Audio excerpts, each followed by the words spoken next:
I never thought my own ex-husband would call me unstable in a courtroom. The word snapped like a whip. My palms were sweating as I sat at the defendant's table, staring at the man I once loved.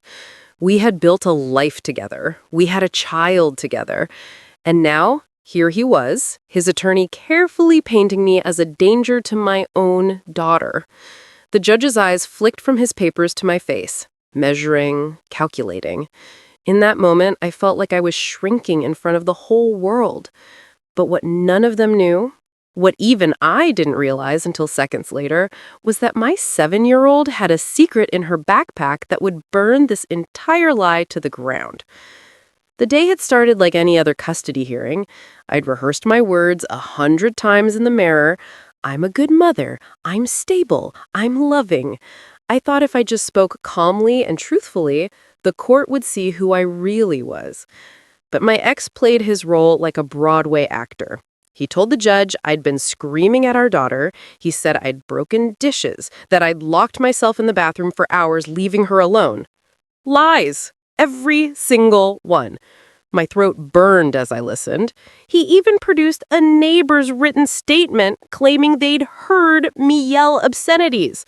My attorney whispered, "Stay calm," but the damage was already in the air like smoke. Then came the part that made my stomach flip.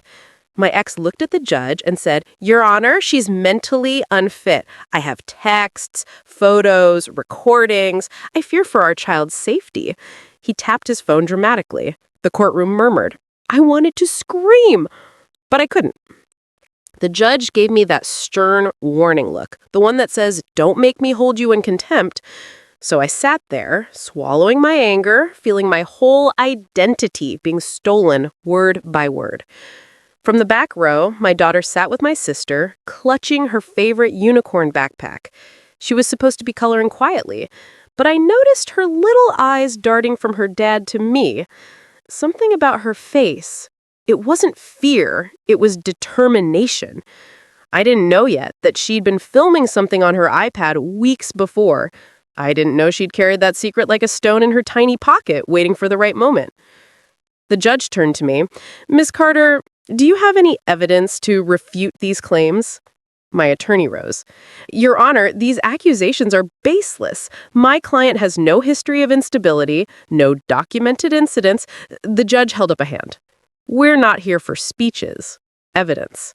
My attorney shot me a helpless look. Evidence? How do you prove you're not crazy? How do you prove you haven't done the thing someone's inventing? It's almost impossible. I could feel the room slipping away. My ex looked smug, like he had already won. He whispered something to his lawyer and smirked. And then, like a thunderclap, a small voice rang out from the back of the courtroom. "That's not true!" Everyone turned. My daughter had stood up, clutching her iPad with both hands. Her voice wobbled, but she didn't stop.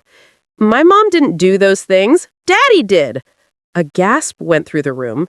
The bailiff took a step forward, unsure. My sister tried to pull her back down, but my daughter wriggled free. "I have a video," she said louder. "I have proof." The judge's eyebrows shot up. "Young lady," he said carefully, "come here." She marched down the aisle, her little sneakers squeaking on the floor. My heart was pounding so hard I could hear it in my ears. I wanted to rush to her, but I couldn't move. The bailiff gently took the iPad and handed it to the judge. My ex had gone pale. His attorney whispered urgently in his ear, but my daughter looked at me and mouthed, "It's okay." The judge tapped the screen and the courtroom went dead silent. On the iPad, clear as day, was a video my daughter had recorded weeks earlier. It showed me cooking dinner in the kitchen while my ex stormed in yelling.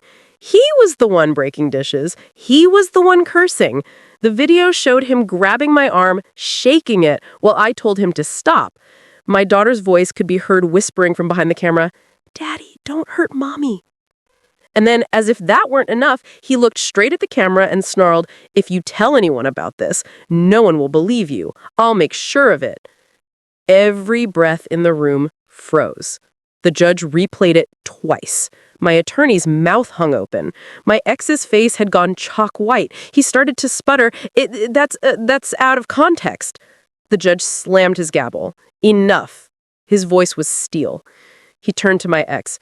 "Sir, you've submitted sworn statements accusing Miss Carter of actions that, from this evidence, appear to be your own." He looked at the bailiff.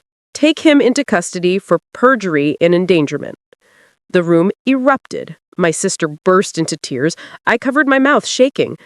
The bailiff moved quickly, pulling my ex's hands behind his back. "You can't do this. She's crazy. She coached the kid." But the judge cut him off cold. "The child recorded you, sir. That's your voice, your actions. This court does not tolerate manipulation, especially when a minor is involved." I felt like the air had been let back into my lungs after months of holding my breath. My daughter ran to me and I scooped her up, holding her so tight I could feel her heartbeat against mine. "I'm sorry, Mommy," she whispered. "I didn't know if I should show it." My tears soaked her hair. "You were so brave," I said. "You saved us." The rest of the hearing was a blur. The judge granted me full custody on the spot and issued a restraining order against my ex. Child services were notified to investigate further. My attorney kept whispering, "This never happens. This is unbelievable." But it wasn't unbelievable to me. It was my life. It was my daughter's courage. As we walked out of the courthouse into the bright afternoon sun, reporters who'd been covering another case nearby started snapping photos. I shielded my daughter's face and held her hand tightly. My sister wrapped an arm around me. For the first time in years, I felt safe. Not because a judge had believed me, but because my daughter had believed in me enough to tell the truth. Later that night, after she had fallen asleep clutching her unicorn backpack, I sat on the edge of her bed and realized something. The world will try to tell your story for you. It will twist it, smear it, sell it. But sometimes the smallest voice, the one no one expects, can cut through all the noise like a bell. Sometimes courage doesn't come from the grown-ups in the room. It comes from a 7-year-old who's had enough. If you're watching this right now, don't underestimate your own voice. Don't let anyone rewrite your reality. Keep your receipts, save your evidence, because truth, even whispered from the back of a courtroom, is still truth. And it's powerful enough to change everything.